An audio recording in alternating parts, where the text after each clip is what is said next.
நாட்டில் நல்லவங்க ஒருத்தர் 2 பேர் இருக்கிறதுனால தாங்க மழையே பெய்யுது அப்படின்னு சொல்கிறது உண்டு. நல்லார் ஒருவர் உளரேல் அவர் பொருட்டு எல்லாருக்கும் பெய்யும் மழை.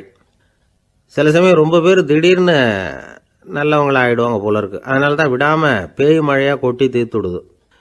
எல்லாரும் நல்லவங்களாகிட்டா உலகமே தாங்காது போல இருக்கே. அப்பப்போ ஒருத்தர் 2 பேர் நல்லவங்களாகணும். அப்போ தான் சீராக மழை பெய்யும். மாதத்துக்கு 3 பேர் நல்லவங்களானா மாதம் மும்மாரி பொழியும். இதெல்லாம் வேடிக்கை பேச்சு. இப்போ இதெல்லாம் ஒரு பக்கம் இருக்கட்டும். இப்போ விஷயத்துக்கு வருவோம். ஒரு கும்பலில் நல்லவன் யார் அப்படிங்கிறத எப்படி கண்டுபிடிக்கிறது? இதுக்கு ஒரு வேடிக்கை கதை உண்டு.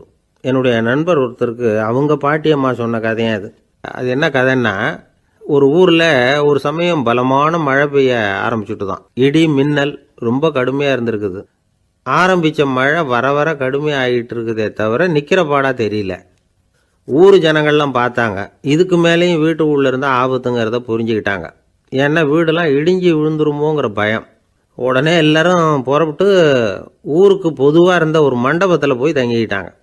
மின்னல் கடுமையாக இருந்தது. இடி எந்த நேரத்துலையும் விழலாம்ங்கிற நிலைமை. எப்போ விழலாம்னு பார்த்துக்கிட்டு இருக்குது. அந்த மண்டபத்தில் இருந்த ஜனங்கள் மனசுக்குள்ளே ஒரு பயம். நம்ம கூட்டத்தில் யாராவது ஒரு கெட்டவன் பாவம் பண்ணவன் இருந்தால் கூட இடி இந்த மண்டபத்தில் விழுந்துரும்.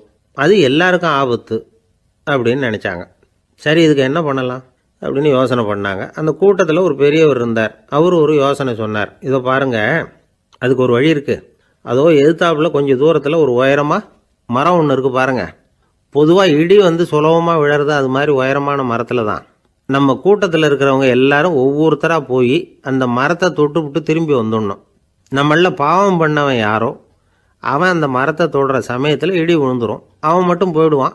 மண்டபத்தில் இருக்கிற நாமெல்லாம் பொழைச்சிக்கலாம் அப்படின்னு ஐடியா கொடுத்தார் அந்த பெரியவர். இது நல்ல யோசனையாக பட்டது. எல்லாரும் ஒத்துக்கிட்டாங்க. ஒவ்வொருத்தராக போய் அந்த மரத்தை தொட்டு விட்டு திரும்பி வந்தாங்க. இடி எதுவும் விழலை. இன்னமும் பாவம் பண்ண ஆசாமி அதை போய் தொடலை போல இருக்கு அப்படின்னு நினச்சிக்கிட்டாங்க. ஒவ்வொருத்தராக போகிறாங்க. எல்லாரும் போய் தொட்டு விட்டு வந்தாச்சு. இன்னும் ஒரே ஒரு ஆசாமி தான் பாக்கி. கடைசியாக இருந்த அந்த ஆள் பயந்துட்டான். இது வரைக்கும் இடி விழலைன்னா இப்போ என்ன அர்த்தம்? இப்போ நாம தான் பாக்கி, நாம தான் தப்பு பண்ண ஆள் போல இருக்குது அப்படின்னு நினச்சிட்டான். அதனால் துணிச்சலாக போய் தொடுறதுக்கு பயந்தான். தயங்கிக்கிட்டே இருந்தான். இருந்தாலும் மற்றவங்கள்லாம் சும்மா இருப்பாங்களா? கட்டாயப்படுத்தி கழுத்தை பிடிச்சி தள்ளாத குறையா அவனை தள்ளி விட்டாங்க. போய் தொட்டுட்டு வாடான்னு. அவன் நடுங்கிக்கிட்டே போய் அந்த மரத்தை தொட்டான். அதே வினாடி ஒரு பயங்கரமான மின்னல் இடி விழுந்துட்டுது. எங்கே விழுந்தது தெரியுமா? அந்த ஆள் மேலே இல்லை, மண்டபத்தில் விழுந்தது. மண்டபத்தில் இருந்தவங்க பூரா காலி. அந்த ஒரு ஆள் மட்டும் பொழைச்சிக்கிட்டான். இந்த ஒரு ஆளை காப்பாற்றுறதுக்காக தான் இடி மண்டபத்தில் விழாமல் இருந்திருக்குது. இதுதான் கதை. அதனால் நல்லவங்க எப்படியும் தப்பிச்சுக்குவாங்க அப்படிங்கிறது ஒரு நீதி. ஒருத்தன் அப்படி தான் தெருவில் நடந்து போய்கிட்டு இருந்தான். ரொம்ப நல்லவன். எதிரில் ஒருத்தன் சைக்கிளில் வந்துக்கிட்டு இருந்தான்.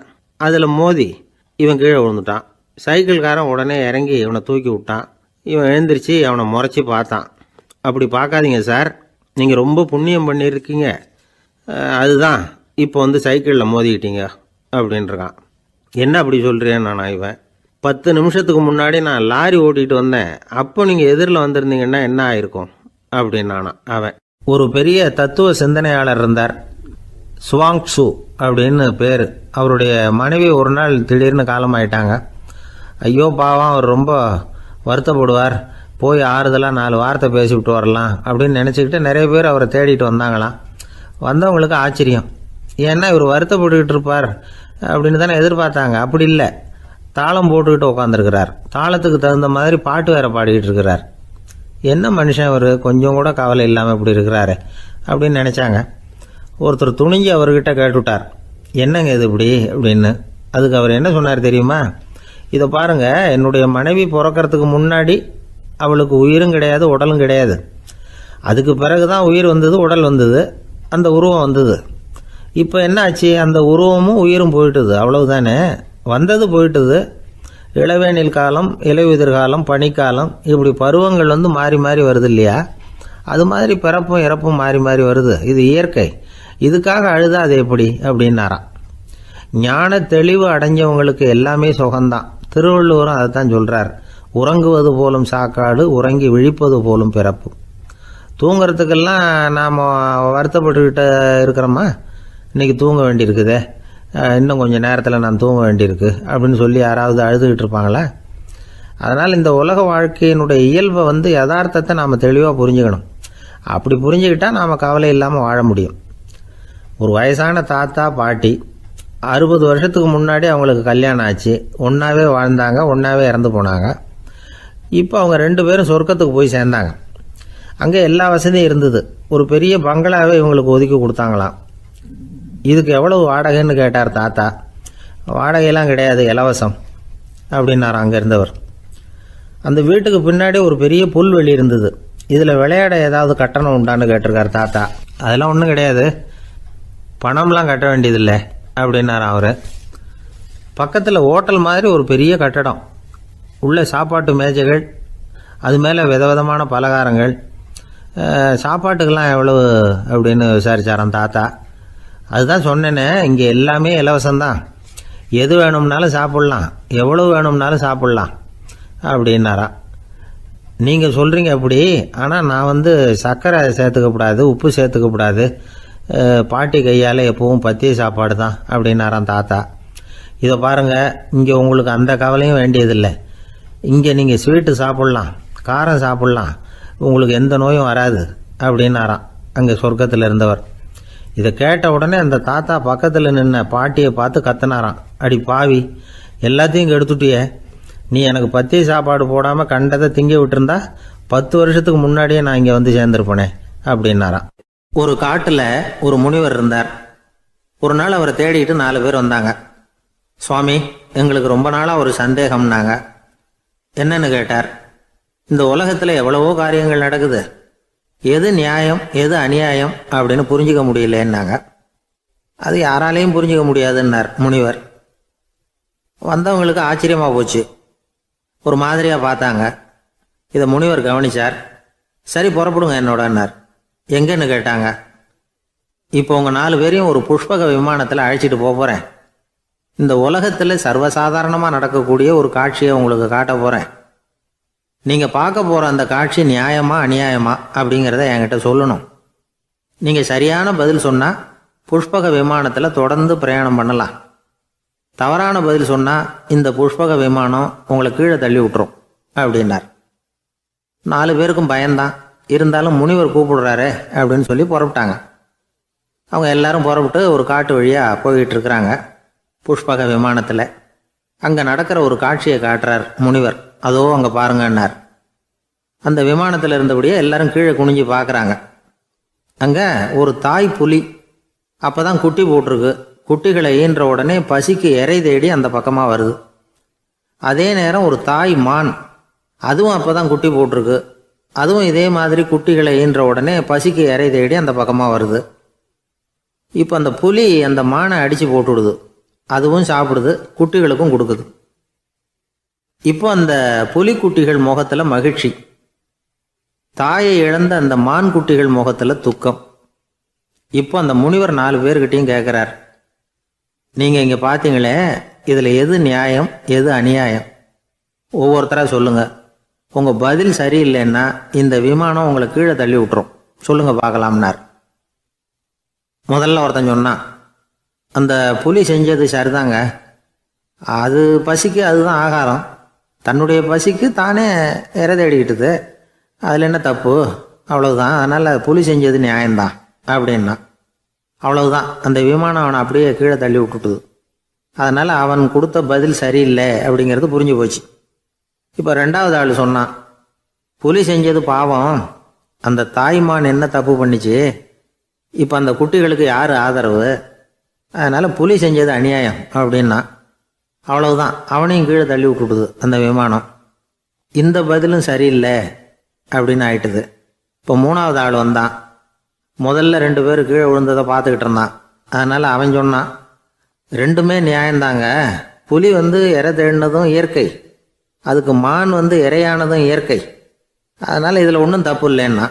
அவ்வளவுதான், அவனையும் அந்த விமானம் கீழே பிடிச்சி தள்ளி விட்டுது. இப்போ 4வது ஆள் வந்தான். முனிவர் கேட்டார், நீயாவது சொல்லுப்பா, இந்த செயலில் எது நியாயம்னார். அவன் தெளிவாக பதில் சொன்னான். அதாவது என்ன சொன்னான்னா, எனக்கு தெரியல அப்படின்னா. அவனை விமானம் கீழே தள்ளலை, சௌரியமாக அழைச்சிட்டு போட்டுது. இவனும் பிரயாணம் சௌக்கியமாக பண்ணானான். ஆக இதுதான் சரியான பதிலுங்கிறத முனிவர் உணர்த்தினார். இந்த கதையிலிருந்து நாம் புரிஞ்சுக்க வேண்டியது என்னென்னா, இந்த உலகத்தில் எவ்வளவோ காரியங்கள் நடக்குது. அதெல்லாம் ஏன் அப்படி நடக்குதுங்கிறதுக்கு எப்பேற்பட்ட பண்டிதராலும் பதில் சொல்ல முடியாது. தெரியாததை தெரியாதுன்னு ஒத்துக்கிட்டா வாழ்க்கை பிரயாணம் சுகமாக இருக்கும். அதனால் தேவையில்லாத விஷயங்களை புரிஞ்சுக்கிறதுக்கு நேரத்தை செலவு பண்ணிகிட்டு இருக்கக்கூடாது. வாழ்க்கையை குழப்பிக்கக்கூடாது.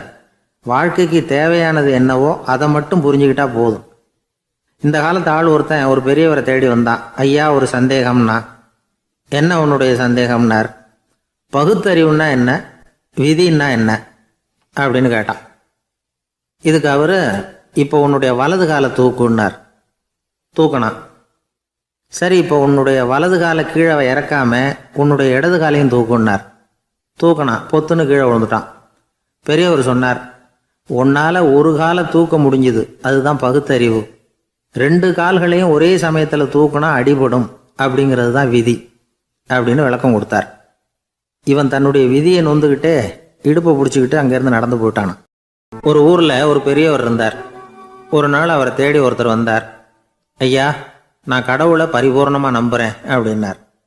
சரி, அந்த நம்பிக்கை உனக்கு எப்படி வந்ததுன்னு கேட்டார் இவர். அவர் சொல்ல ஆரம்பித்தார். ஐயா, எனக்கு கல்யாணம் ஆகி 10 வருஷம் ஆச்சு. ஆனாலும் குழந்தை பாக்கியம் இல்லை. அதுக்கு என்ன காரணமாக இருக்கும்னு நான் யோசனை பண்ணிகிட்டு இருந்தப்போ நண்பர் ஒருத்தர் ஒரு ஆலோசனை சொன்னார். உனக்கு மதப்பற்று இல்லை, எந்த கடவுளையுமே நம்ப மாட்டேங்கிற, அதுதான் காரணம். கடவுளை நம்பு, உனக்கு குழந்தை பாக்கியம் கிடைக்கும் அப்படின்னார்.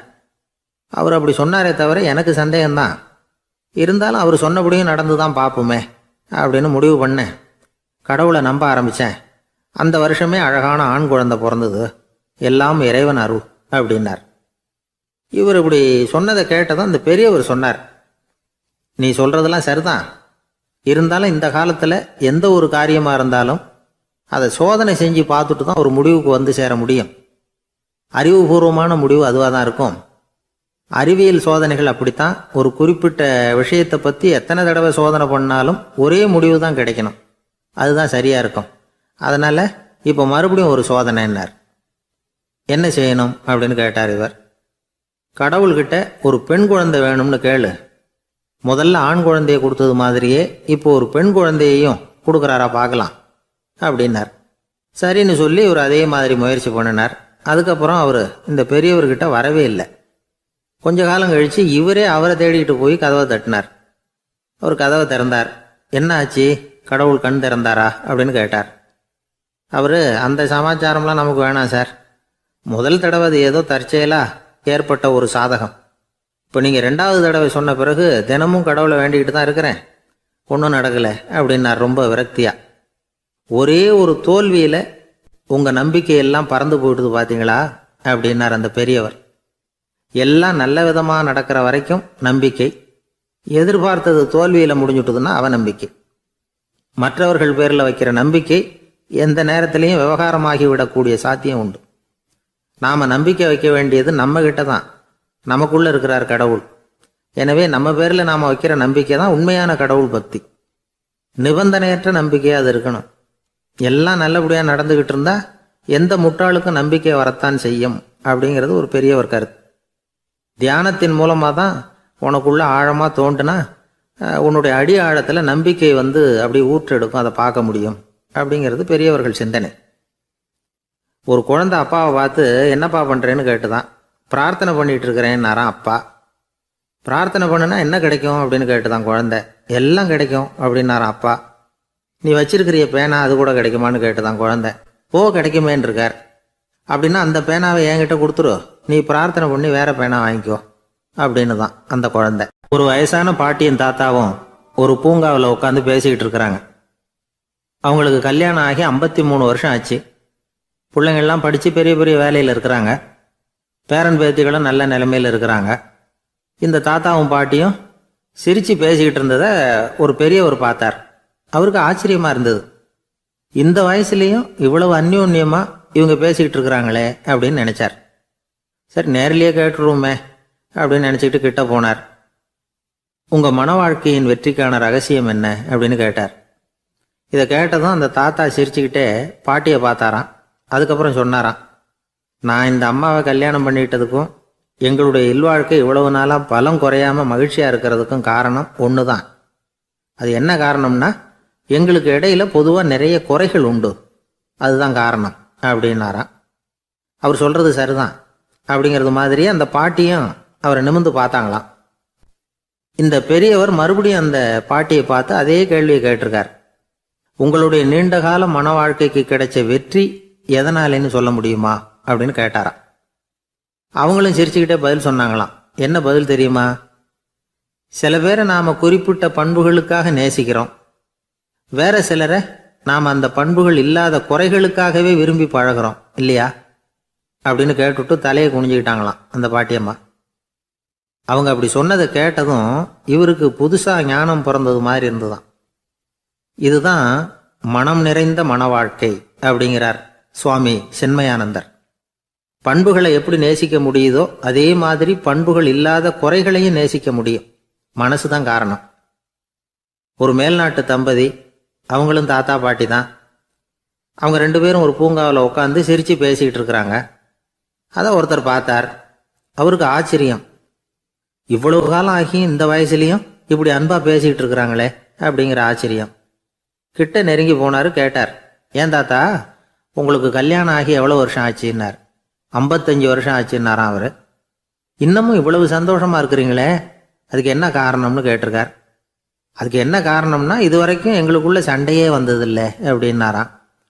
அது எப்படி முடியும்னு கேட்டிருக்கார் இவர் ஆச்சரியமா. அந்த தாத்தா சொல்ல ஆரம்பிச்சாராம், இதை பாருப்பா, எங்களுக்கு கல்யாணம் ஆன புதுசுல நானும் என்னுடைய மனைவியும் ஒரு குதிரை மேலே ஏறி ஒரு காட்டு வழியா போய்கிட்டு இருந்தோம். கொஞ்சம் தூரம் போனதும் அந்த குதிரை எடக்கு பண்ணிச்சு. நான் உடனே கீழே இறங்கி அந்த குதிரையை பார்த்து, இது உனக்கு முதல் தடவை அப்படின்னு மிரட்டலாக சொல்லிவிட்டு ஏறி உட்காந்தேன். மறுபடியும் போனோம். கொஞ்சம் தூரம் குதிரை நல்லபடியாக நடந்து போச்சு. மறுபடியும் எடக்கு பண்ண ஆரம்பிச்சுட்டுது. நான் கீழே இறங்கினேன். கையில் இருந்த சாட்டையால் ஓங்கி ஒரு அடி கொடுத்தேன். இது உனக்கு 2வது தடவை அப்படின்னு சொல்லிவிட்டு ஏறி உட்காந்தேன்.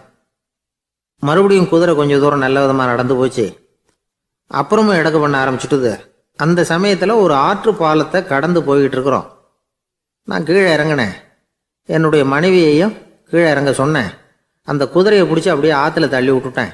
தள்ளி விட்டுட்டு, இது உனக்கு கடைசி தடவை அப்படின்னு சொன்னேன். அதை பார்த்ததும் என் மனைவி பதறி போயிட்டாங்க. போய், ஐயோ பாவம், என்ன இப்படி பண்ணிவிட்டீங்க, உங்களுக்கு மனசில் கொஞ்சம் கூட இறக்கமே இல்லையா அப்படின்னாங்க. நான் மெதுவாக இவங்க பக்கம் திரும்பி, இது உனக்கு முதல் தடவை அப்படின்னேன். அவ்வளவுதான். அன்னையிலேருந்து இன்னைய வரைக்கும் ஒரு நாள் கூட எங்களுக்குள்ள சண்டையே வந்ததில்லை அப்படின்னு விளக்கம் கொடுத்தார் அந்த தாத்தா. கடற்கரை ஓரமா ஒரு பெரியவர் கையால மணலை கீறிக்கிட்டே உட்காந்துருக்கிறார். என்னத்தையும் தேடிட்டு இருக்கிறது மாதிரி தெரிஞ்சது. மெதுவா கிட்டத்துல போய், என்னத்தை தேடிட்டு இருக்கிறீங்க அப்படின்னு கேட்டோம். அவரு சாவகாசமா நிமிர்ந்து பார்த்து, நிம்மதியை தேடிட்டு இருக்கிறேன்னார். நாங்க ஒரு மாதிரி ஆயிட்டோம். இருந்தாலும் சமாளிச்சுக்கிட்டு, சார் மணல்ல கிழிஞ்சல் தான் கிடைக்கும், நிம்மதி கிடைக்காது அப்படின்னோம். சரி, இன்னைக்கு வசமா நம்ம கிட்ட ஒரு ஆள் மாட்டிக்கிட்டார் அப்படின்னு நினைச்சு அவர் பக்கமா போய் உட்காந்துக்கிட்டு கதை சொல்ல ஆரம்பிச்சிட்டோம்.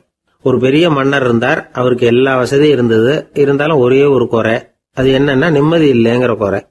அரண்மனையில தினமும் கலை நிகழ்ச்சி, நாட்டியம் எல்லாம் நடந்துகிட்டு தான் இருந்தது. இருந்தாலும் நிம்மதி இல்லை. சரி, நிம்மதி எங்க கிடைக்கும் அப்படின்னு தேட ஆரம்பிச்சார். உடனே அதுக்கான முயற்சிகள்ல தீவிரமா இறங்கினார். நாட்டுல உள்ள தத்துவ மேதைகளை எல்லாம் கூப்பிட்டுட்டு வர சொன்னார். எல்லாரும் சேர்ந்தாங்க. அவங்கள பார்த்து, நிம்மதி எங்க இருக்குது அப்படின்னு விசாரிச்சார். அவங்களுக்கு அது தெரிஞ்சா ஏன் இப்படி ராஜா முன்னாடி நின்றுட்டு இருக்க போறாங்க?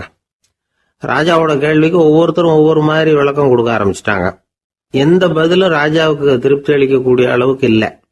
சரி, போயிட்டு வாங்கன்னு சொல்லி அவங்கள எல்லாம் அனுப்பி வச்சுட்டார். ஒரு நாள் அவர் மாளிகையில உப்பரிகையில நின்றுட்டு இருக்கிறார். அந்த சமயத்துல தெருவுல ஒரு பிச்சைக்காரன் ரொம்ப உல்லாசமா பாட்டு பாடிக்கிட்டே போய்கிட்டு இருக்கிறான். குரல்ல ஒரு சந்தோஷம், நடையில ஒரு மிடுக்கு. அவன்கிட்ட கொஞ்சம் கூட கவலை இருக்கிறதா தெரியல. உடனே ராஜா அதை பார்த்தார். ஏவலாளிகளை கைதட்டி கூப்பிட்டார். உடனே ஓடி போய் அந்த பிச்சைக்காரனை இங்க அழைச்சிட்டு வாங்கன்னு உத்தரவு போட்டார். இவங்க உடனே ஓடி போய் அவனை கூப்பிட்டாங்க. அரண்மனைக்கு வாழ்ந்தாங்க. அவன் வரல.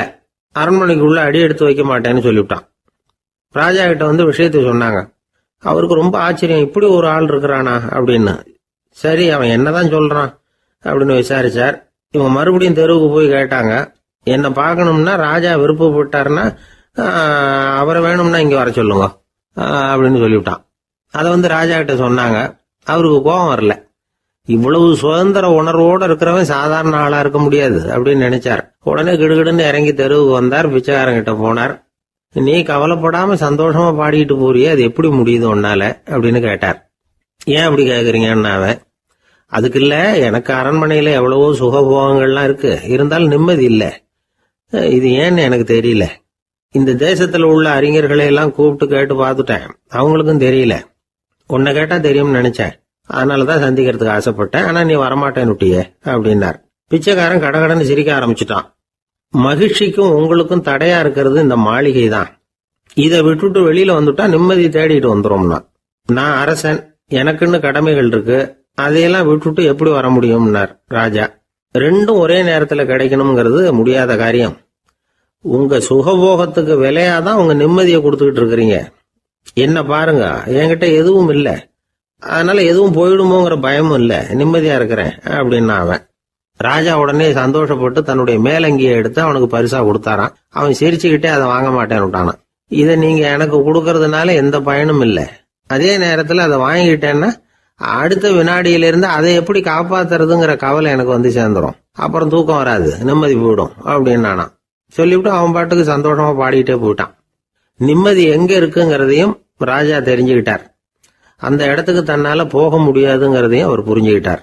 இப்படி இந்த கதைய அந்த கடற்கரையில மணலை கீறிக்கிட்டே உட்கார்ந்துருந்தார அந்த பெரியவர்கிட்ட சொல்லி முடிச்சோம். அவர் முகத்துல ஒரு தெளிவு தெரிஞ்சது. எங்களை நிமிர்ந்து பார்த்தார்.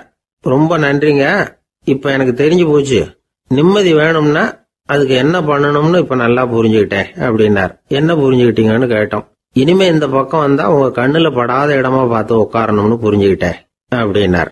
ஒரு ஊர்ல ஒரு ஆள் இருந்தான், தையல் கடை வச்சிருந்தான். அவங்கிட்ட ஒருத்தன் ஒரு சட்டை துணி எடுத்து கொடுத்து தைக்க சொல்லியிருந்தான். வர்ற சனிக்கிழமை வா, வந்து வாங்கிட்டு போ அப்படின்னு அவன் சொல்லியிருந்தான். அதே மாதிரி இவன் வந்தான். அவன் தச்சு வச்சிருந்த சட்டையை கொடுத்தான். இவன் வாங்கி அங்கேயே போட்டு பார்த்தான். கை நீளம் ஒண்ணுக்கு ஒண்ணு வித்தியாசமா இருந்தது. வலது கை இடது பக்கத்தை விட நீளம் குறைச்சலா இருந்தது. அவன் முணுமுணுக்க ஆரம்பிச்சுட்டான், என்ன இது இப்படி தைச்சுட்டியேன்னு. இதுக்கு அவன் சொன்னான், ஐயோ இதுக்காகவா சங்கடப்படுறீங்க, வலது கையை மட்டும் கொஞ்சம் உள்ள இழுத்தாப்புல வச்சுக்கிட்டீங்கன்னா சரியா போகுது, மற்றபடி அந்த சட்டையில உள்ள கலை அம்சத்தை கவனிங்க, எவ்வளவு அற்புதமா தச்சிருக்கேன் பாருங்க, ஒரு சின்ன குறைய இப்படி எல்லாம் பொருட்படுத்த வேண்டியதில்லை, நான் சொன்னது மாதிரி கையை கொஞ்சம் உள்ள இழுத்தது மாதிரி வச்சுக்கிட்டு நடந்து போங்க, சோரா இருக்கும் அப்படின்னா. அவனும் யோசிச்சு பார்த்தான். சரியான யோசனையா தான் தோணுச்சு. கொஞ்சம் முயற்சி பண்ணி வலது கையை கொஞ்சம் உள்ள இழுத்து சட்டை சரியா இருக்கிறது மாதிரி பண்ணிட்டான். இப்ப மறுபடியும் ஒரு பிரச்சனை. வலது கையை உள்ள இழுத்த மாதிரி அப்படியே வச்சுக்கிட்டதும் முதுகு பக்கம் கொஞ்சம் துணி தளர்த்தியா தொங்குறது மாதிரி தெரிஞ்சது. என்ன இது, முதுகு பக்கம் துணி குவிஞ்சுட்டுதே, தொங்குதே அப்படின்னா மறுபடியும், அடடா இதுக்காகவா கவலைப்படுறீங்க, உடம்ப அதுக்கு தகுந்த மாதிரி கொஞ்சம் வளைச்சிக்கிட்டா சரியா போடுது, இதுக்காக அந்த அழகான தையலை பிரிச்சு அதுல உள்ள கலை அம்சத்தை கெடுக்கிறதுக்கு என் மனசு இடம் தரல, எவ்வளவுக்கு தளர்த்தியா இருக்கோ அவ்வளவுக்கு கொஞ்சம் உடம்ப வளைச்சி அப்படி குனிஞ்சது மாதிரி போங்க போதும் அப்படின்னா. அதுவும் நல்ல யோசனையா தான் பட்டுது இவனுக்கு. சரின்னு சொல்லிவிட்டு புறப்பட்டான். தெருவில் இறங்கினான். கையை கொஞ்சம் உள்ள இழுத்தான், உடம்ப கொஞ்சம் முன்னால வளைச்சான், சட்டைக்கு தகுந்த மாதிரி உடம்ப பண்ணிக்கிட்டான், மெதுவா நடந்து போறான். இப்போ எதிரில் இன்னொருத்தன் வரான். இவனை பாக்குறான், இவன் போட்டிருக்கிற சட்டையை பாக்குறான், ஆஹா அற்புதம்ங்கிறான். சும்மா சொல்லக்கூடாது, ரொம்ப நல்லா இருக்கு, நிச்சயமா இது இந்த ஊர் மேல தெருவில் இருக்கிற ஒருத்தன் இருக்கானே அவன் தைச்சதா தான் இருக்கணும் அப்படின்னா. இதை கேட்டதும் அவனுக்கு ஆச்சரியம். எப்படி அவ்வளவு கரெக்டா கண்டுபிடிச்சிங்க அப்படின்னு கேட்டிருக்கான். இதுக்கு அந்த வழிபோக்கன்னு சொன்னானா, அவன் ரொம்ப கெட்டிக்காரன், உங்களை மாதிரி உடம்பும் கையும் வளைஞ்சு போன ஒரு ஆசாமிக்கு அவனை தவிர வேற யாராலேயும் இவ்வளவு பொருத்தமான ஒரு சட்டையை தைக்க முடியாது அப்படின்னானா. பாருங்க, அவனுக்காக இவன் அனுசரிக்க போய் இவனோட நிலைமை எப்படி ஆயிடுது பாருங்க. இதே மாதிரி தான் சில சடங்குகளும் சம்பிரதாயங்களும் நம்மளை கோமாளி ஆக்கி விட்டுரும். எதுவா இருந்தாலும் அதுல அறிவுபூர்வமான அணுகுமுறை அவசியம். ஒரு நர்ஸ் அவசரமா ஓடி டாக்டர் கிட்ட சொல்லிச்சான், டாக்டர் ஒரு தப்பு நடந்து போச்சு, 10ஆம் நம்பர் பெட்ல இருக்கிற பேஷண்ட்டுக்கு காலில் ஆபரேஷன் பண்றதுக்கு பதிலாக கையில் ஆபரேஷன் பண்ணி விட்டீங்க, கை ஆபரேஷன் பண்ணிக்க வேண்டிய ஆள் 7ஆம் நம்பர் பெட்ல இருக்கார் அப்படின்னு தான். அதுக்கு இவர் பதட்டப்படாமல் சொன்னாராம், பரவாயில்ல, இவரை தூக்கி 7ஆம் நம்பர் பெட்டில் போட்டுரு அப்படின்னாராம். தான் மட்டும் வாழ்ந்தா போதும் அப்படின்னு நினைக்கிறவங்க உண்டு. தானும் வாழணும், அடுத்தவங்களும் வாழணும் அப்படின்னு நினைக்கிறவங்களும் உண்டு. முதல்ல சொன்ன வகையை சேர்ந்த மனிதர்கள் எப்படி தெரியுமா? எப்படியாவது தான் மட்டும் வாழ்ந்தால் போதுங்கிற நினைப்பு தான் எப்பவும் அவங்களுக்கு இருக்கும். தங்களுடைய வளர்ச்சிக்கு எது தடையா இருந்தாலும் சரி, யார் தடையா இருந்தாலும் சரி, அதை அழிச்சுட்டு தான் மறுவேலை பார்ப்பாங்க. அவங்கெல்லாம் பாவ காரியங்களுக்கு தயங்குறதே இல்லை. அப்படிப்பட்ட வாழ்க்கை அவங்களுக்கே இடைஞ்சல அமைஞ்சு விடுறது உண்டு. அதை விளக்கறதுக்கு ஒரு கதையும் உண்டு. ஒரு ஊர்ல அப்படிப்பட்ட ஆள் ஒருத்தன் இருந்திருக்கான். நிறைய பாவங்களை செஞ்சவன். அதன் காரணமா நரகப்படுகொழியில விழுந்துட்டான். நரகப்படுகொழிங்கிறது ஒரு பெரிய கிணறு மாதிரி. ஏற்கனவே பாவம் செஞ்சவங்க நிறைய பேர் அதில் விழுந்து கிடக்குறாங்க. உள்ள ஏகப்பட்ட சத்தம், எல்லாம் அந்த பாவாத்மாக்கள் போடுற சத்தம். இப்போ விழுந்தானே, இவனும் சத்தம் போட்டான். இவன் போடுற சத்தம் கொஞ்சம் அதிகமாக கேட்டுது. இந்த கிணத்துக்கு பக்கத்துல புத்தர் உட்கார்ந்துருக்கிறார். அவர் காதுல இவன் போடுற சத்தம் விழுந்தது. உடனே அந்த கிணத்தடிக்கு போனார். குனிஞ்சு பார்த்தார். சாமி, என்னை காப்பாத்துங்க அப்படின்னு கத்தனான் இவன். புத்தர் அவனை கொஞ்சம் கவனிச்சு பார்த்தார். மனித சமுதாயத்துக்கு அவன் என்னென்ன கெடுதல் பண்ணியிருக்கிறாங்கிற விவரம்லாம் அவர் மனக்கண்ணில் தெரிஞ்சது. அவருக்கு எல்லாம் புரிஞ்சு போச்சு. இருந்தாலும் அவனை காப்பாத்துறதுக்கு ஏதாவது வழி உண்டா அப்படின்னு யோசிச்சார். அவன் தன்னுடைய வாழ்நாளில் ஏதாவது நல்லது செஞ்சிருக்கானா அப்படின்னு பார்த்தார். ஒரே ஒரு சமயம் அவன் தன்னுடைய காலடியில மிதிபட இருந்த சிலந்தியை மிதிக்காமல் தாண்டி போயிருக்கிறான். இந்த ஒரு காரியத்துக்காக அவனை கரையேற்ற முடியுமா அப்படின்னு நினைச்சார். அவ்வளவுதான். உடனே அவர் கையில ஒரு சிலந்தி வந்து உட்காந்துதான். அதுகிட்ட இருந்து நூல் இழை வெளிவர ஆரம்பிச்சது. அந்த நூல் இழை கிணற்று ஆழம் வரைக்கும் அப்படியே நீண்டுகிட்டே போச்சான். புத்தர் பார்த்தார். இந்த நூலை பிடிச்சிக்கிட்டு மேலே ஏறி வா அப்படின்னார். என்னங்க சொல்றீங்க, இந்த சிலந்தி நூல் என்ன தாங்குமான்னு கத்தனான். எல்லாம் தாங்கும், அதை பிடிச்சிக்கிட்டு ஏறி வா அப்படின்னார். சந்தேகத்தோடவே அவன் அந்த நூல் இழைய பிடிச்சி இழுத்து பார்த்தா ரொம்ப வலுவா இருந்தது. அவனுக்கு ஆச்சரியம். அதை பிடிச்சிக்கிட்டு மெதுவா மேலே ஏறி வர ஆரம்பிச்சுட்டான். பாதி தூரம் ஏறி வந்திருப்பான். அப்போ அவன் காலுக்கு கீழே ஏதோ சத்தம். என்னன்னு குனிஞ்சு பார்க்கறான். கீழே கிடந்தவங்க சில பேரும் அந்த நூலை பிடிச்சி மேலே வந்துகிட்டு இருக்கிறாங்க. இவனுக்கு கோபம் வந்துட்டுது. தன்னுடைய இடுப்புல வச்சிருந்த கத்தியை எடுத்து தன்னுடைய காலுக்கு கீழே நூல் இழையை அப்படியே வெட்டி விட்டுட்டான். இனிமே நாம மட்டும்தான் மேலே ஏறி வந்துடணும் அப்படின்னு நினைச்சுக்கிட்டான். ஆனா நடந்தது என்ன தெரியுமா? மொத்த நூல் இழையும் அப்படியே அருந்து கீழே விழுந்துட்டுது. அவனும் பொத்துன்னு கீழே விழுந்துட்டான். மறுபடியும் கத்த ஆரம்பிச்சுட்டான். ஏற்கனவே அவன் செஞ்சிருந்த ஒரு சிறு கருணை அந்த நூல் இழைக்கு உறுதியை கொடுத்தது. இப்போ அவன் செஞ்ச பாவம் அந்த நூல் இழைய வலுவிழக்க செஞ்சுட்டுது. அடுத்தவங்களும் வாழணுங்கிற எண்ணம் அவனுக்கு இருந்திருந்தா இப்போ அவனும் கரையேறி வந்திருப்பான், மற்றவங்களும் சௌக்கியமா வந்து சேர்ந்திருப்பாங்க. அதனால நாமும் வாழணும், அடுத்தவங்களும் வாழணும் அப்படின்னு நினைக்கிறவன் வாழ்க்கையில சீக்கிரம் முன்னுக்கு வந்துடுவான். ஒருத்தன் ஒரு டாக்டர் கிட்ட போனான். மருந்து வாங்கினான். வாங்கி கொண்டாந்து பேசாம வச்சுட்டான், சாப்பிடல. அப்புறம் எதுக்காகப்பா போய் அவர்கிட்ட மருந்து வாங்கினேன் அப்படின்னு கேட்டாங்க. டாக்டர் வாழணும் இல்லையா, அதனாலதான் அப்படின்னா. அவர் கொடுத்த மருந்தை நீ ஏன் சாப்பிடல அப்புறம் அப்படின்னு கேட்டாங்க. நான் வாழணும் இல்லையா, அதுக்காக தான் அப்படின்னா. ஒரு ஊர்ல ஒரு ஆள் இருந்தான். அவன் ஒரு நாள் கோயிலுக்கு போனான். கடவுள்கிட்ட வேண்டிக்கிட்டான், எனக்கு ஒரு 1,00,000 ரூபா நீ கொடுத்தா நான் உன் சன்னதியில் ஒரு தேங்காய் உடைக்கிறேன் அப்படின்னு வேண்டிக்கிட்டான். கடவுள் பார்த்தார். உடனே அவன் கண் முன்னாடி தோன்றினார். இந்தா நீ கேட்ட 1,00,000 ரூபாய் அப்படின்னு சொல்லி அவன் கையில் பணத்தை கொடுத்துட்டு மறைஞ்சிட்டார். இவனால் நம்பவே முடியல. இவ்வளவு சுலபமாக கிடைக்கும்னு தெரிஞ்சிருந்தா அனாவசியமாக ஒரு தேங்காய் உடைக்கிறேன்னு வேண்டியிருக்க வேண்டியது இல்லையே அப்படின்னு நினச்சான். இருந்தாலும் வேண்டுதலை நிறைவேற்ற வேண்டியது கடமை. அதுக்காக என்ன பண்ணான், பக்கத்தில் ஒரு கடைக்கு போனான். ஒரு தேங்காயை கையில் எடுத்தான். இது என்ன விலைன்னு கேட்டான். 5 ரூபான்னார் கடையில் இருந்தவர். அதிகமாக இருக்குதே விலைன்னா. அப்படின்னா ஒன்று செய்யுங்க, அடுத்த ஊருக்கு போங்க, அங்கே தென்னந்தோப்பு அதிகம், அதனால் அங்கே இதை விட குறைஞ்ச விலைக்கு கிடைக்கும் அப்படின்னார். சரின்னு அடுத்த ஊருக்கு கிளம்புனான். அங்கே போய் விசாரித்தான். ஒரு தேங்காய் 3 ரூபாய் விலைன்னாங்க. இதுவும் அதிகமாக தெரியுதேன்னா. அப்படின்னா ஒன்று செய்ய, அதுவும் அந்த ஆற்று ஓரமாக ஒரு தென்னை மரம் இருக்கு பார், அதில் நீயே ஏறி பறிச்சுக்கோ, ஒரு தேங்காய்க்கு 1 ரூபா கொடுத்தா போதும் அப்படின்னார் அந்த தோப்புக்கு சொந்தக்காரரு. இவனுக்கு மரம் ஏற தெரியாது. இருந்தாலும் ஆசை யார விட்டுது, விலை சல்லிசாக இருக்குதே. ஆற்று ஓரம் போனால் தட்டு தடுமாறி அந்த மரத்தில் ஏறினா அந்த தென்னை மரம் வளைஞ்சி ஆற்று பக்கம் போய் அப்புறம் நிமிர்ந்து இருந்தது. அதாவது மரத்தின் உச்சி சரியாக ஆற்றுக்கு நடுவில் இருந்தது. ஆற்றுல வெள்ளம் கரை புரண்டு ஓடிக்கிட்டு இருக்கு. இவன் கடவுள் கொடுத்த 1,00,000 ரூபாயை மடியில் வச்சு இறுக்கி கட்டிக்கிட்டான். உச்சிக்கு போய் காய் பறிக்கிற சமயத்தில் காற்றும் மழையும் பலமாக கலந்து அடிக்க ஆரம்பிச்சுட்டுது. கால் வழுக்கி விட்டுட்டுது. இவன் சடார்னு ஒரு தென்னை மட்டையை பிடிச்சிக்கிட்டு தொங்க ஆரம்பிச்சிட்டான். கீழே பயங்கரமான வெள்ளம். மடியில் 1,00,000 ரூபா பணம். என்ன செய்கிறதுன்னு தவிக்கிறான். இந்த சமயம் கரையில் ஒரு யானைப்பாகன் யானையை குளிப்பாட்டிக்கிட்டு இருக்கிறான். அது அவன் கண்ணில் பட்டுது. ஐயா ஒரு உதவின்னு கத்துனான். அவன் என்ன செய்யணும்னு கேட்டான். உன் யானையை மெதுவாக இங்கே அழைச்சிட்டு வா, எனக்கு நேராக கீழே நிறுத்து, என் காலை பிடிச்சி மெதுவாக கீழே இறக்கி விட்ரு, என் மடியில் இருக்கிற பணத்தில் உனக்கு 10,000 ரூபா தரேன் அப்படின்னா. அவன் பார்த்தான். காலை கையை பிடிச்சா கூட எவனும் இந்த காலத்தில் 10 ரூபாய்க்கு மேலே தரமாட்டேங்கிறான். இவன் காலை பிடிச்சா 10,000 தர்றேங்கிறான் அப்படின்னு யோசனை பண்ணான். உடனே யானையை கொண்டுட்டு போனான். அவனுக்கு நேராக கீழே நிறுத்தினான். அவன் காலை பிடிச்சான். அவ்வளவுதான். அந்த நேரம் பார்த்து யானை மெதுவாக நடந்து அப்பால் போட்டுது. இப்போ யானைப்பாகன் அவன் காலை கெட்டியாக பிடிச்சிக்கிட்டு தொங்குறான். பரிதாபமாக மேலே பார்க்குறான். அவன் மட்டையை பிடிச்சிக்கிட்டு தொங்குறான். இப்போ யானைப்பாகன் சொல்கிறான், தம்பி மட்டையை விட்டுறாத, கெட்டியாக பிடிச்சிக்கோ, நான் உனக்கு 10,000 ரூபா தரேன், இதோ மடியில் தான் வச்சுருக்கேன்னா.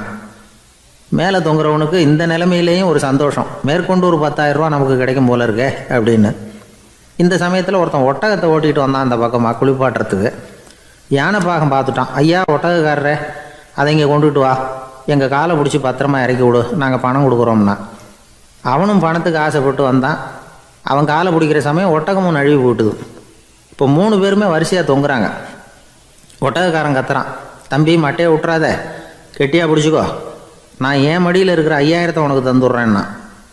மேலே தொங்குறவனுக்கு இன்னமும் சந்தோஷம், இவனும் பணம் தர்றேங்கிறான் அப்படின்னா இன்றைக்கி நமக்கு மொத்த பண வரவு எவ்வளவு அப்படின்னு ஒவ்வொன்றா கூட்டி பார்க்க ஆரம்பித்தான்.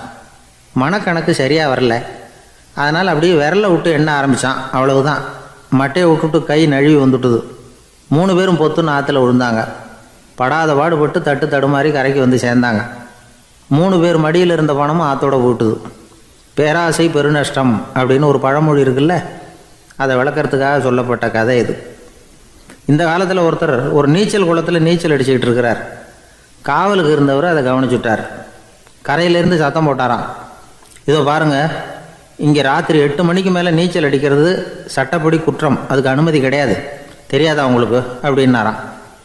இதுக்கு அவர், ஐயையோ நான் நீச்சல் அடிக்க வந்தவன் இல்லைங்க, சும்மா சுற்றி பார்க்க வந்தவன், தடுமாறி குளத்தில் விழுந்துட்டேன், நீச்சல் தெரியாது, அதனால் தத்தளிச்சுக்கிட்டு இருக்கிறேன் அப்படின்னு கத்துனாராம். கரையில் இருந்தவர் பார்த்தார். ஓ அப்படின்னா சரி, அதுக்கு ஒன்றும் தடை இல்லை அப்படின்னு சொல்லிவிட்டு அவர் பாட்டு நடந்து போயிட்டாராம். அசோக மன்னர் வந்துகிட்டு இருக்கார். அவருடைய ஆலோசகர்கள் எல்லாம் பக்கத்தில் வந்துகிட்டு இருக்கிறாங்க. அந்த சமயத்தில் எதிரில் ஒரு புத்த பிக்ஷு வர்றார். அசோகர் பார்க்கிறார். ஓடி போய் அவர் காலில் விழுந்து வணங்குறார். அசோக மன்னரின் தலை அந்த புத்த துறவியின் பாதத்தில் பட்டுக்கிட்டு இருக்கு. பக்கத்தில் நின்றுகிட்டு இருந்த அமைச்சருக்கு இது ரொம்ப சங்கடமா போச்சு. ரொம்ப வருத்தப்பட்டார். நம்ம அசோக சக்கரவர்த்தி எப்பேற்பட்டவர், அவரோட தலை ஒரு சன்னியாசியின் பாதத்தில் படுறதா அப்படின்னு நினைச்சு ரொம்ப கவலைப்பட்டார். அரண்மனைக்கு திரும்பினதும் அமைச்சர் மெதுவாக ஆரம்பிச்சார். அரசே, எனக்கு ரொம்ப வருத்தமா இருக்குது அப்படின்னார். எதுக்குன்னார் மன்னர். அசோக சக்கரவர்த்தியின் தலை, அதாவது அந்த சிரம் ரொம்ப மதிப்புமிக்க ஒன்று, அது ஒரு சன்னியாசியின் காலில் படலாமா அப்படின்னார். அசோகர் பதில் சொல்லல, சிரிச்சார், போயிட்டார். அதுக்கப்புறம் ஒரு சரியான சந்தர்ப்பத்துக்காக காத்துக்கிட்டு இருந்தார். ஒரு நாள் அமைச்சரை கூப்பிட்டார். எனக்கு 3 தலைகள் வேணும் அப்படின்னார். சொல்லுங்க, கொண்டுகிட்டு வரேன் அப்படின்னார் அமைச்சர். அசோகர் சொன்னார், முதல்ல எனக்கு தேவையானது ஒரு ஆட்டின் தலை, 2வது ஒரு புலியின் தலை, 3வது ஒரு மனிதனின் தலை. இதுதான் அசோகர் கேட்டது. எங்க இருந்தாலும் கொண்டு வாங்கன்னார். அமைச்சர் புறப்பட்டார். ஆட்டுத்தலை புலித்தலை கிடைச்சிட்டுது. அப்புறமா ஒரு சுடுகாட்டுக்கு போய் ஒரு மனித தலையும் சேகரம் பண்ணிட்டு ராஜா கிட்ட வந்துட்டார். அரசே, உங்கள் ஆணைப்படி 3 தலைகளையும் கொண்டு வந்திருக்கிறேன்னார். அசோகர் பார்த்தார். ரொம்ப நல்லது, இப்ப இது 3ஐயும் எடுத்துக்கிட்டு போய் சந்தையில வித்துட்டு வாங்க அப்படின்னார். அமைச்சர் அதுகளை எடுத்துக்கிட்டு சந்தைக்கு போனார். முதல்ல ஆட்டுத்தலை நல்ல விலைக்கு வித்து போச்சு. நல்ல விலை கொடுத்து வாங்கிட்டு போட்டாங்க. அடுத்தபடியா புலி தலைய ஒருத்தர் வாங்கிட்டார். அதை பாடம் பண்ணி வீட்டில் மாட்டி வைக்கலாமே அப்படின்னு நினைச்சு அதையும் வாங்கிட்டு போட்டார். மனித தலையை மட்டும் வாங்குறதுக்கு யாரும் முன் வரல. எல்லாரும் அதை பார்த்துட்டு விலகி போக ஆரம்பிச்சாங்க. அமைச்சர் திரும்பி வந்தார். அரசே, இந்த தலையை மட்டும் யாரும் வாங்க மாட்டேங்கிறாங்க அப்படின்னார். சரி, பரவாயில்ல, இதை இலவசமாவே எனாமாவே யாருக்கிட்டையாவது கொடுத்துட்டு வந்துருங்க அப்படின்னார். அமைச்சர் மறுபடியும் சந்தைக்கு போனார். இதை இலவசமா தரேன், இதை வாங்கிக்கோங்க அப்படின்னார். அப்பவும் அதை யாரும் வாங்கிக்கிறதுக்கு தயாரா இல்லை. மறுபடியும் திரும்பி வந்து மன்னர்கிட்ட விவரத்தை சொன்னார். இப்போ மன்னர் சொல்றார், அமைச்சரே, உயிர் இருக்கிற வரைக்கும் தான் இந்த தலைக்கு மதிப்பு. ஜீவன் போனதுக்கு அப்புறம் அதோட மதிப்பும் போயிடுது. அதனால மதிப்பு இருக்கும் பொழுதே பெரியவர்கள் பாதம் பணிந்து அந்த புனிதத்தை பெற்றுக்கொள்ளணும் அப்படின்னார். பணிவுங்கிறது வேற, அடிமைத்தனம்ங்கிறது வேற. பெரியவர்களை பணிவது நமக்கு பெருமை தரக்கூடிய விஷயம். இதை மனசுல வச்சுக்கிட்டு எப்போ காலில் விழணும், எப்போ காலில் விழக்கூடாது அப்படிங்கிறத முடிவு பண்ணிக்கணும். ஒரு சாதாரண ஆள் நடந்து வந்துகிட்டு இருந்தார். எதிரில் வந்த ஒரு பெரிய மனுஷன் ஓடி போய் அவர் காலில் விழுந்து தன்னுடைய தலையை அவர் பாதத்தில் கொண்டு போய் வச்சார். கொஞ்ச நேரம் கழிச்சு எழுந்திரிச்சு வந்துட்டார். வந்த பிறகு இவரை கேட்டேன், ஏன் திடீர்னு ஓடி போய் அந்த ஆளு காலில் விழுந்தீங்க அப்படின்னு. அவர் போட்டிருக்கிறது என்னோட காணாம போன செருப்பான்னு கண்டுபிடிக்கிறதுக்காக அப்படி விழுந்தேன் அப்படின்னார். ஒரு ஊர்ல ஒரு பெரியவர் இருந்தார். அவர் ஒரு குரு. அவர் தொடர்ந்து தியான கூட்டங்கள் நடத்துவார். அந்த கூட்டத்தில் கலந்துக்கிறதுக்காக பல ஊர்கள்ல இருந்து சீடர்கள் நிறைய பேர் வருவாங்க போவாங்க. ஒரு நாள் அங்கே கூட்டம் நடந்துகிட்டு இருக்குது. அந்த சமயத்தில் சீடர்களில் ஒருத்தன் என்னத்தையே திருடி விட்டான். மற்ற சீடர்கள் அதை கவனிச்சுட்டாங்க. இவன் ஆப்பிட்டுக்கிட்டான். கூட்டம் முடிஞ்ச பிற்பாடு இவன் திருடின விஷயத்த அந்த பெரியவர்கிட்ட போய் சொன்னாங்களாம். அவர் கவனத்துக்கு கொண்டுகிட்டு போனாங்க. ஆனால் அவர் இதை காதிலே போட்டுக்கல, கண்டுக்கவே இல்லை. போய் சொன்ன சீடர்களுக்கெல்லாம் ஏமாத்தமாக போயிட்டுது. என்ன இது, இவ்வளவு தூரம் நாம் கண்டுபிடிச்சி போய் சொல்கிறோம், அவர் கண்டுக்கவே மாட்டேங்கிறாரே அப்படின்னு ஒரு மாதிரி ஆயிட்டாங்க. இருந்தாலும் அதை பற்றி ஒன்றுமே சொல்லிக்கல, பேசாமல் இருந்துட்டாங்க. கொஞ்ச நாள் ஆச்சு. அதே ஆள் மறுபடியும் ஒரு திருட்டில் மாட்டிக்கிட்டான். சீடர்கள் மறுபடியும் அந்த குரு கிட்ட விஷயத்த சொன்னாங்க. அவர் அப்பவும் வழக்கம் போல சும்மாவே இருந்துட்டார். இவர் இப்படி இருக்கிறத பார்த்ததும் அந்த சீடர்களுக்கு கோபம் வந்துட்டுது. உடனே அந்த சீடர்கள்லாம் ஒன்று கூடி பேசினாங்களாம். எல்லாருமா சேர்ந்து ஒரு விண்ணப்பம் தயார் பண்ணாங்க. அதை குருநாதர்கிட்ட கொண்டுட்டு போய் கொடுத்தாங்க. அந்த விண்ணப்பத்தில் இவங்க என்ன எழுதியிருக்கிறாங்க தெரியுமா? குருநாதர் அவர்களே, உடனே திருடனவன் மீது சட்ட நடவடிக்கை எடுக்கணும். நீங்கள் அப்படி அவனை இங்கே சேர்க்கக்கூடாது. நீங்கள் சேர்த்தீங்கன்னா நாங்கள் இங்கே இருக்கிறத பற்றி யோசிக்க ஆரம்பிச்சிருவோம். அவனை இந்த மடத்தை விட்டே துரத்தி பண்ணணும். நீங்கள் அவனை வெளியில் அனுப்புங்க, இல்லைன்னா நாங்கள் அத்தனை பேரும் வெளியில் போயிடுறோம். இப்படி தான் அந்த விண்ணப்பத்தில் எழுதியிருக்கிறாங்க. குரு அந்த விண்ணப்பத்தை வாங்கி படித்து பார்த்தார். அதுக்கப்புறம் அதை எழுதின அத்தனை பேரையும் கூப்பிட்டாரு. எல்லாரும் இப்படி வாங்கன்னாரு. வந்தாங்க. இப்படி என் எதிரில் உட்காருங்கன்னார். உட்காந்தாங்க. அப்புறம் சொன்னார், இதை பாருப்பா, நீங்கள் எல்லாரும் புத்திசாலிகள். உங்களுக்கு எது நல்லது எது கெட்டதுங்கிறது நல்லா தெரியும். நீங்கள் மேற்கொண்டு ஏதாவது படிக்கணும்னு நினச்சா வேறு எங்கே வேணும்னாலும் போகலாம். அதுக்கு நான் தடை சொல்ல மாட்டேன். ஆனால் உங்களால் குற்றம் சாட்டப்பட்ட அவன் இருக்கானே, அவன் எப்படின்னா அவனுக்கு எது நல்லது எது கெட்டதுங்கிறதெல்லாம் தெரியாது. அதனால தான் திருடுறான். நீங்கள் சொல்கிறது மாதிரி அவனை அடித்து துரத்தி போடுறோம்னு வச்சுக்கோங்க, அவனுக்கு எப்படி நல்லது கெட்டது தெரியும்? அவனுக்கு அதை யார் சொல்லி கொடுக்கறது? அதனால் இங்கேயே இருக்கட்டும், அதுதான் சரி. இதுக்காக நீங்கள் எல்லாரும் என்னை விட்டுட்டு போனாலும் சரி, அவனை நான் விரட்ட மாட்டேன் அப்படின்னு விட்டாரான். இவ்வளவையும் திருடனை அந்த சீடன் கேட்டுக்கிட்டே இருந்திருக்கான். அவன் கண்களில் கண்ணீர். அப்படியே எழுந்திரிச்சு வந்தான். குரு காலில் விழுந்தான். அவன் கண்ணீரில் அவனது தீமை கழுவப்பட்டது அப்படிம்பாங்க. அதாவது சீடர்களுக்கு அந்த குருவோட பெருமை அப்போ தான் புரிஞ்சுதான். ஒரு நல்ல ஆசிரியர் இருக்காருன்னு வச்சுக்கோங்க, நல்லா படிக்கிற பையனுக்கு தான் பாடம் சொல்லி கொடுப்பேன்னா அது என்ன பெரிய விஷயமா? மோசமாக படிக்கிறவனையும் மாற்றி காட்டுறேங்கிறது தான் பெருமை. இந்த காலத்து குரு ஒருத்தர் ஒரு ஆசிரமம் வச்சு நடத்திட்டு வந்தார். நிறைய பேர் தினம் வருவாங்க போவாங்க. ஒரு நாள் ஒருத்தன் வந்தான். அந்த குரு முன்னாடி போய் நின்னான். ஐயா, என்ன உங்கள் சீடனாக ஏற்றுக்கணும்னா. அந்த குரு நிமிர்ந்து பார்த்தார். உன்னுடைய நோக்கம் என்னன்னு கேட்டார். ஐயா, உங்ககிட்ட கொஞ்ச நாள் இருந்தேன்னா நல்ல பழக்க வழக்கங்களை கற்றுக்கலாம், அதுக்கப்புறம் வெளியில் போய் ஒரு நல்ல தொழில் தொடங்கி வாழ்க்கையில் முன்னுக்கு வரணுங்கிறது தான் என்னோட நோக்கம் அப்படின்னா.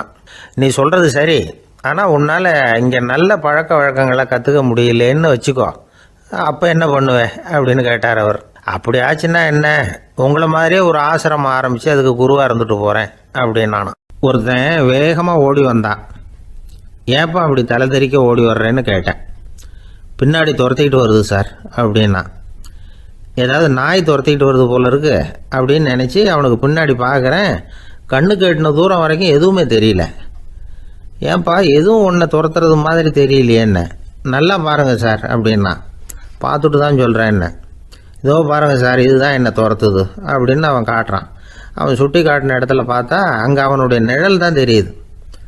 என்னப்பா சொல்கிற அப்படின்னு சொல்லி அவனை சந்தேகமாக பார்த்தேன். அதுக்கப்புறம் தான் அவன் விவரமாக பேசினான். சார், எனக்கு என் நிழலை கண்டா பிடிக்கிறதில்ல. எப்போ பார்த்தாலும் இது என்னையே பின்தொடர்ந்து வந்துக்கிட்டு இருக்குது. இதை என்னால் சகிக்கவே முடியல. இதை என்கிட்டேருந்து பிரிக்கிறதுக்கு எவ்வளவோ முயற்சிகள்லாம் பண்ணி பார்த்துட்டேன், முடியலன்னா. அப்படி என்னென்ன முயற்சிகள் பண்ணினேன் அப்படின்னு கேட்டேன். அவன் என்னென்ன செஞ்சாங்கிறத விவரமாக சொன்னான். அவன் என்ன பண்ணியிருக்கிறான், ஒரு பெரிய குழியை தோண்டி அதில் தன்னுடைய நிழலை புதைச்சிருவோம் அப்படின்னு முடிவு பண்ணிட்டு மண்வெட்டி எடுத்துக்கிட்டு தோட்டத்து பக்கம் போயிருக்கான். ஆழமாக ஒரு குழியை தோண்டியிருக்கான். குனிஞ்சு பார்க்குறான். அந்த குழிக்குள்ளே தன்னுடைய நிழல் தெரியுது. ஆஹா, இதுதான் சமயம், நிழல் இப்போ குழிக்குள்ளே இருக்குது, மண்ணை போட்டு மூடி விடலாம் அப்படின்னு நினச்சிக்கிட்டு கொஞ்சம் மண்ணை அள்ளி போட்டான். பார்த்தா இப்போ அந்த நிழல் அந்த மண்ணுக்கு மேலே வந்து நிற்கிது. இது ஏதுடா ரொம்ப போச்சு அப்படின்னு அவசரமாக மண்ணை வாரி போட்டு மூடி பார்க்குறான். குழி பூராவும் மூடி விட்டு பார்க்குறான். மறுபடியும் நிழல் மேலே வந்து உட்காந்துக்கிட்டு இருக்குது. சரி, இதை குழியில் புதைக்க முடியாது அப்படின்னு முடிவு பண்ணிட்டு இதை இங்கேயே இப்படியே விட்டுட்டு ஒரே ஓட்டமாக ஓடி போடுவோம் அப்படின்னு நினச்சி எடுத்தான் ஓட்டம். அது காலை நேரம். இவன் மேற்க நோக்கி ஓடிக்கிட்டு இருக்கிறான். ஓடி ஓடி பார்க்குறான், நிழல் இவனை விட வேகமாக இவனுக்கு முன்னாடி ஓடிக்கிட்டு இருக்கு. சரி, திரும்பி ஓடி பார்ப்போம் அப்படின்னு நினச்சிக்கிட்டு அப்படியே சடார்னு திரும்பி ஓட ஆரம்பித்தான். பார்த்தான், அப்பாடா நிழலை காணலை. கொஞ்சம் தூரம் ஓடி ஒரு இடத்துல நின்று அப்படியே சாவகாசமாக திரும்பி பார்க்குறான். பின்னாடி நின்றுக்கிட்டு இருக்குது நிழல். இப்படி ஓடி வந்து தான் இங்கே நம்ம முன்னாடி நின்று தன்னுடைய அவஸ்தையை சொல்லிகிட்டு இருக்கிறான். இந்த நிழலை துரத்துறது அல்லது வெட்டி விடுறது, இதுக்கு ஏதாவது வழி இருக்கா சொல்லுங்கள் சார் அப்படிங்கிறான். நமக்கு ஒன்றும் புரியல. அந்த நேரம் பார்த்து ஒரு பெரியவர் வந்தார். அவர்கிட்ட யோசனை கேட்டோம், என்ன செய்யலாம்னு. அவர் சொன்னார், இந்த பாருப்பா, நீ அங்கேயும் எங்கேயும் ஓடாத, அப்படியே கீழே படுத்துக்கொண்டார். அது நல்ல உச்சி வேலை. அவன் அப்படியே கீழே படுத்துக்கிட்டான். இப்போ அப்படி இப்படின்னு திரும்பி பார்க்குறான், நிழலை காணலை. அவன் இப்போ தான் நிம்மதியாக இருந்தான். இப்போ அந்த பெரியவர் சொன்னார், எல்லா மனிதர்களுமே இப்படி தான் ஓடிக்கிட்டு இருக்கிறாங்க. நான் எனது அப்படிங்கிற ஆணவம் தான் அவங்கள துரத்திக்கிட்டு இருக்கு. அதை விட்டுட்டு ஓடணும்னு நினச்சாலும் அது முன்னாடி வந்து நிற்கிது. பரம்பொருளை நோக்கி ஓடுறப்போ இந்த ஆணவம் பின்னாடி வந்துவிடுது. பரிபூர்ண சரணாகதிங்கிற நிலையில் அது முழுசுமாக மறைஞ்சுடுது. தன்னை உணர்கிற வேலை அது. அந்த நேரம் மனிதனுக்கு விடுதலை உணர்வு ஏற்படுகிற நேரம் அது. அப்படிப்பட்ட சுதந்திர மனிதர்களாக எல்லாரும் மாறி போயிட்டாங்கன்னா இந்த உலகமே இன்பமயம் அப்படின்னு ஒரு விளக்கம் கொடுத்தார் பெரியவர். நம்மால் ஒருத்தர் வேகமாக ஓடி வந்துக்கிட்டு இருந்தான். ஏன்டா இப்படி ஓடி வர்ற அப்படின்னு கேட்டார் எதிரில் வந்தவர். ஆசை துரத்துது, அதுதான் ஓடி வர்றேன்னா. உனக்கு என்ன ஆசைன்னு கேட்டார். எனக்கு ஒன்றும் ஆசை இல்லைங்க, என்னை எப்படியாவது பிடிச்சுடணும்னு போலீஸ்காரங்களுக்கு ஆசை. அந்த ஆசை இப்போ என்னை துரத்தி பின்னாடி வந்துக்கிட்டு இருக்குது. அதுதான் தப்பிச்சு வந்துக்கிட்டு இருக்கிறேன். குறுக்க நிற்காதீங்க சார், வழியை விடுங்க அப்படின்னு சொல்லிவிட்டு வேகமாக ஓடி மறைஞ்சான். ஜப்பானில் உள்ள ஒரு புத்த விகாரை. அங்கே ஒரு வயசான பௌத்த குரு தங்கியிருக்கிறார். ஒரு நாள் ராத்திரி கடுமையான குளிர். அவரால் தாங்க முடியல. பார்த்தார், மரத்தில் செஞ்ச புத்த சிற்பங்கள் அங்கே நிறைய இருந்தது. அதில் ஒன்றை எடுத்து அதுக்கு தீ மூட்டி அந்த நெருப்பில் குளிர் காஞ்சிக்கிட்டு இருக்கிறார். மர சிற்பம் தீ வச்சதும் படபடன்னு வெடிக்க ஆரம்பிச்சுட்டுது. அந்த சத்தத்தை கேட்டதும் அந்த புத்த விகாரையின் குருக்கள் வெளியில் ஓடி வந்தார். இவர் ஆனந்தமாக குளிர் காஞ்சிக்கிட்டு இருக்கிறார். அவரால் பொறுத்துக்க முடியல. தெருவில் திரிஞ்சுக்கிட்டு இருந்த அந்த பெரியவரை இங்கே தங்க அனுமதித்ததே அவர் தான். இவர் இப்படி பண்ணுறாருன்னு நினச்சிக்கிட்டே அவரை கோபமாக பார்த்தார். ஏன் இப்படி கோபமாக பார்க்குறீங்க, இப்படி உட்காருங்க அப்படிங்கிறாரு இவர். அவருக்கு இன்னமும் கோபம் வந்துட்டுது. எங்கள் கடவுளை எரிச்சுட்டீங்களே அப்படின்னு சத்தம் போட்டாராம். அப்படியா அப்படின்னு கேட்டுக்கிட்டே அந்த சாம்பலை கிளறினார் இவர். என்ன செய்கிறீங்கன்னு கேட்டிருக்காரு அவர். நான் எலும்புகளை தேடுறேன்னாராம். நீங்கள் ஒரு பைத்தியம், இது ஒரு மர சிற்பம், இதில் எலும்புகள் கிடையாது அப்படின்னாராம். அவருக்கு கோபம் வந்துட்டுது. உடனே வெளியில் போங்கன்னு கத்தியிருக்கார். வெளியில் தள்ளி கதவையும் சாத்தி விட்டாராம். மறுநாள் காலையில் கதவை திறந்து பார்த்தா அந்த வயசான பெரியவர் ஒரு மைல்கல் மேலே சில காட்டு பூக்களை வச்சு புத்தம் சரணம் கச்சாமின்னு சொல்லிக்கிட்டே இருக்கிறார். இவருக்கு சந்தேகமாக போட்டுது. கிட்ட போனார். என்ன செஞ்சுக்கிட்டு இருக்கீங்கன்னு கேட்டார். இது என்னுடைய காலை நேர பிரார்த்தனைனாராம். நிஜமாகவே நீங்கள் ஒரு பைத்தியமாக தான் இருக்கணும், ஏன்னா அது ஒரு மைல்கல் அப்படின்னாராம். இப்போ அந்த பெரியவர் சொன்னாராம், நீங்கள் ஒரு மரத்தை புத்தராக நினைக்கும் பொழுது நான் ஏன் ஒரு மைல்கல்ல புத்தராக நினைக்கக்கூடாது? நான் புத்தரை எரிக்கலாம், ஏன்னா அவரை நான் நேசிக்கிறேன். அந்த சிற்பம் மரத்தால் ஆனதுங்கிறது எனக்கு தெரியும். நான் ஒரு மைல்கல்லை தொழலாம், ஏன்னா அது எனது பூக்களை தாங்குது. நான் இந்த மைல்கல்லுக்குள்ளே மறைஞ்சிருக்கிற புத்தரை பார்க்குறேன். யாராவது ஒரு சிற்பி இதை சிலையாக்கினாதான் நீங்கள் புத்தரை பார்க்க முடியும். அன்னைக்கு ரொம்ப குளிராக இருந்தது. நான் எனக்குள்ளே இருக்கிற புத்தரையும் பாதுகாக்கணும்.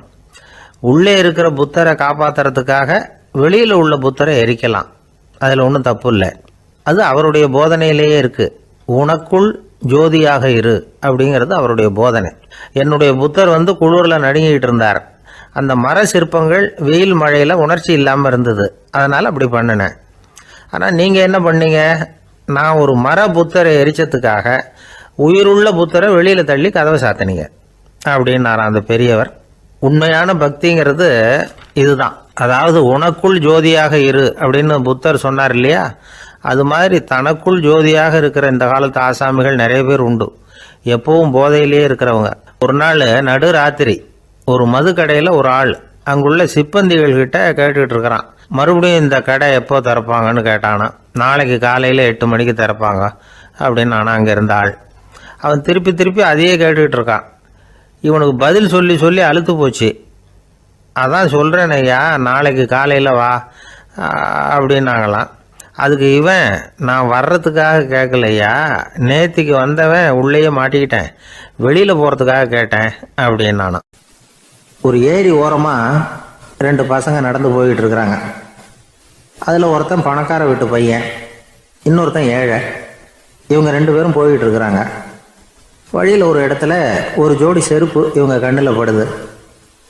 ஒரு விவசாயி அந்த செருப்பை அங்கே விட்டுட்டு பக்கத்தில் இருந்த ஏரியில் கை காலை கழுவிட்டு இருக்கிறார். உடனே அந்த பணக்கார பையனுக்கு ஒரு ஐடியா. அவன் சொன்னானா, டேய், இப்போ ஒரு வேடிக்கை செய்யலாம். அந்த செருப்பு 2ஐயும் தூக்கி எட்டத்தில் வீசி எறிஞ்சிருவோம்.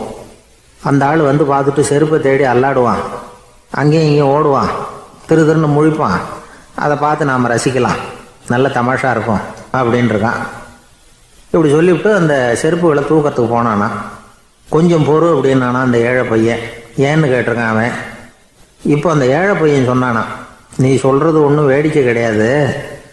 உன்னோட செருப்பு தொலைஞ்சா உன் அப்பா உடனே உனக்கு வேறு செருப்பு வாங்கி கொடுத்துருவார். ஆனால் அந்த ஆளுக்கு இந்த செருப்பு தொலைஞ்சதுன்னா வேறு புதுசாக வாங்கிறதுக்கு வாயையும் வயத்தையும் கட்டி பணத்தை சேர்க்க வேண்டியிருக்கும். அதனால் நான் ஒரு வேடிக்கை சொல்கிறேன், அது மாதிரி செய், அது இன்னமும் தமாஷா இருக்கும் அப்படின்னானா. எப்படி அது சொல்லுன்றிருக்கான் அவன். செருப்பு 2ம் அது இருக்கிற இடத்துலையே இருக்கட்டும். உன் சட்டப்பையிலிருந்து ஒரே ஒரு ரூபா நாணயத்தை எடு. அதை அந்த செருப்பு மேலே அதோட குதிகால் பகுதியில் வச்சுட்டு நாம் 2 பேரும் அந்த மரத்துக்கு பின்னாடி ஓடி போய் மறைஞ்சு நின்றுக்குவோம். அப்புறம் பாரு வேடிக்கையே அப்படின்னா. அதே மாதிரி ரூபா காசு செருப்பு மேலே வச்சுட்டு இவங்க 2 பேரும் மறைஞ்சு நின்றுக்கிட்டாங்க. கொஞ்ச நேரத்தில் அந்த விவசாயி வந்தார். காலில் உள்ள மண்ணை தட்டிவிட்டு செருப்பை மாட்டுறதுக்காக போனார். அங்கேருந்து காசு கண்ணில் போட்டுவிட்டுது. அவருக்கு ஆச்சரியமாக போச்சு. அதை கையில் எடுத்து பார்க்குறார். 4 பக்கமும் திரும்பி திரும்பி பார்க்குறார், யார் இதை வச்சுருப்பான்னு. கடைசியில் ஆகாயத்தை பார்க்குறார். ஆண்டவா, இது உன்னோட கருணை தான். நீ தான் யாரோ புண்ணியவான் மனசில் தர்மம் பண்ணுற எண்ணத்தை உண்டாக்கி இருக்கிற. அந்த புண்ணியவான் நல்லா இருக்கணும் அப்படின்னு வாழ்த்தி அந்த காசை கண்ணில் ஒத்திக்கிட்டாரான். மறைஞ்சிருந்து பார்த்துக்கிட்டு இருந்த ஏழை பையன் இப்படி சொன்னான், பாத்தியா, உன்னை புண்ணியவான்னு வாழ்த்திக்கிட்டு போகிறார் அந்த ஆள். அவருக்கும் சந்தோஷம், அதை பார்த்து நமக்கும் சந்தோஷம். உனக்கு ரூபாங்கிறது ஒரு பெரிய விஷயம் இல்லை, ஆனால் அதனால் நமக்கு கிடைச்சிருக்கிற மகிழ்ச்சி ரொம்ப உயர்வானது அப்படின்னு நானா. வேடிக்கையும் கிண்டலும் இது மாதிரி அடுத்தவங்களுக்கு இடைஞ்சலாக இல்லாமல் இருக்கணும் அப்படிங்கிறார் கலைவாணர். ஆனால் பாருங்கள், அவருக்கே இடைஞ்சலாக வர்ற விஷயங்களை கூட அவர் வேடிக்கையாக தான் எடுத்துக்கிட்டாராம். ஒரு தடவை ஒருத்தர் கலைவாணர்கிட்ட வந்து, ஐயா என் குழந்தை செத்து போச்சு அப்படின்னு சொல்லி அழுதாராம். உடனே அவருக்கு 100 ரூபா பணத்தை கொடுத்து, இந்தாங்க அடக்கம் செய்யுங்க அப்படின்னு சொல்லி அனுப்பி வச்சாராம். 1 வருஷம் கழிச்சு மறுபடியும் அதே ஆள் வந்திருக்கார். இவர் மறந்துருப்பாருங்கிற நினைப்புல, அண்ணே என் குழந்தை இறந்து போச்சுண்ணே அப்படின்னாராம். இவர் மறுபடியும் 100 ரூபா கொடுத்து ஆறுதல் சொல்லி அனுப்பி வச்சாராம். 7-8 மாசம் கழிச்சு மறுபடியும் அதே ஆள் வந்திருக்கார். அவர் வாயை திறக்கிறதுக்கு முன்னாடியே இவர் 100 ரூபாய் அவர் கையில வச்சு, போன 2 தடவை தான் குழந்தை செத்து போச்சு, இந்த தடவையாவது அதை சாகாம காப்பாத்தி விடு அப்படின்னு சொல்லி அனுப்பி வச்சாராம். அதுக்கப்புறம் அந்த ஆள் வர்றதே இல்லையா. எனக்கு தெரிஞ்ச ஒருத்தர் இருக்கார். அவர் ஒரு பெரிய காவல்துறை அதிகாரி, ரொம்ப கண்டிப்பானவர். அவரை கண்டாவே எல்லாரும் பயப்படுவாங்க. அப்படிப்பட்டவர் வீட்டுக்கு போனால் அப்படியே அடியோட மாறிடுவார். அங்கே போய் பார்த்தீங்கன்னா குழந்தைகளோட குழந்தையா அவர் விளையாடிக்கிட்டு இருப்பார். அலுவலக சமயத்தில் பார்த்தீங்கன்னா குதிரை முதுகில் அவர் உட்காந்துருப்பார். வீட்டில் பார்த்தீங்கன்னா அவர் முதுகில் குழந்தை உட்காந்துருக்கும். அவர் குதிரை மாதிரி போயிட்டு இருப்பார். இது எப்படிங்க முடியுது உங்களால் அப்படின்னு கேட்டாங்க. அது ஒன்றும் இல்லை, இங்கே வீட்டுக்கு வந்த உடனே என்னோட மனசை தனியாக எடுத்து வச்சிருவேன் அப்படின்னார். அது என்னங்க உங்கள் சட்டப்பயிலியாக இருக்குது மனசு, அது தனியாக எடுத்து வைக்கிறதுக்கு அப்படின்னு கேட்டாங்க. அப்படி இல்லைங்க, இது ஒரு பயிற்சி, மனப்பயிற்சி, அவ்வளவுதான் அப்படின்னார். இப்படி சமயம் பார்த்து மனசை தனியாக வச்சுவிட தெரிஞ்சவங்க வாழ்க்கையில் எப்பவும் உற்சாகமாக இருப்பாங்க அப்படிங்கிறது பெரியவங்க கருத்து. ஒரு டாக்டர் ஆஸ்பத்திரியில் இருக்கிற வரைக்கும் டாக்டராக இருக்கலாம். அவர் மனைவிகிட்டையும் அவர் டாக்டராக இருக்க வேண்டிய அவசியம் இல்லை. ஒரு வக்கீல் கோர்ட்டில் இருக்கிற வரைக்கும் வக்கீலாக இருக்கலாம். வீட்டுக்கு வந்ததுக்கு அப்புறமும் வக்கீலாக இருக்க வேண்டிய அவசியம் கிடையாது. வீட்டில் குழந்தைகள்கிட்ட விளையாடும் பொழுதும் அதுகள்கிட்ட ஃபீஸு கேட்டுக்கிட்டு இருக்கக்கூடாது. நாம் எப்படி இருக்கணும்னு பெரியவங்க சொல்கிறாங்கன்னா, மனசோட சேரக்கூடாதான். அப்படி சேராமல் வாழ்க்கையை கவனிக்கணுமா. மனசை அப்படியே தனியாக எடுத்து பக்கத்தில் வச்சுடணும். அப்படின்னா அதை அப்படியே தூக்கி எறிஞ்சுடு அப்படின்னு அர்த்தம் இல்லை. ஏன்னா மனசுங்கிறது நமக்கு உபயோகப்படக்கூடிய ஒன்று தான். எப்போ எப்போ அது தேவையோ அப்பப்போ எடுத்து உபயோகப்படுத்திக்கணும். தேவைப்படுறப்போ எடுத்து கண்ணாடியை மாட்டிக்கிறோம்ல, படிக்கும் பொழுது கண்ணாடி தேவைப்படுது, எடுத்து மாட்டிக்கிறோம் இல்லையா. அது மாதிரி கணக்கு போடுறதுக்கு மனசு தேவை. கடைக்கு போய் ஒரு பொருள் வாங்குகிறோம், காசு கொடுக்குறோம், மீதி சில்லறை சரியாக இருக்கா அப்படின்னு எண்ணி பார்த்து வாங்க வேண்டியிருக்கு. அந்த சமயத்தில் மனசை எடுத்து தனியாக வச்சுட்டேன் அப்படின்னு சொல்லிட்டு இருக்கக்கூடாது. பரீட்சைக்கு படிக்க வேண்டியிருக்குது, படித்ததையெல்லாம் அப்படியே நினைவில் வச்சுக்க வேண்டியிருக்கு. அந்த சமயத்தில் மனசை தூக்கி எறிஞ்சுட்டேன் சார் அப்படின்னு சொல்லிட்டு இருக்கக்கூடாது. அப்படி சொன்னால் பரீட்சை நம்மளை தூக்கி எறிஞ்சிடும். அதனால் தேவைப்படுறப்போ மனசை உபயோகப்படுத்தணும், தேவையில்லாதப்போ அதை தனியாக ஓய்வு எடுத்துக்க விட்டுடணும். இப்படி நாம் பழக்கப்படுத்திக்கிட்டா வாழ்க்கைங்கிறது நமக்கு புதுசாக தெரியுமா. மனசுக்கும் ஒரு சக்தி கிடைக்கும். எந்திரங்களுக்கு ஓய்வு கொடுக்குற மாதிரி மனசுக்கும் ஓய்வு கொடுக்கணும், இல்லைன்னா அது களைச்சி போயிடும்.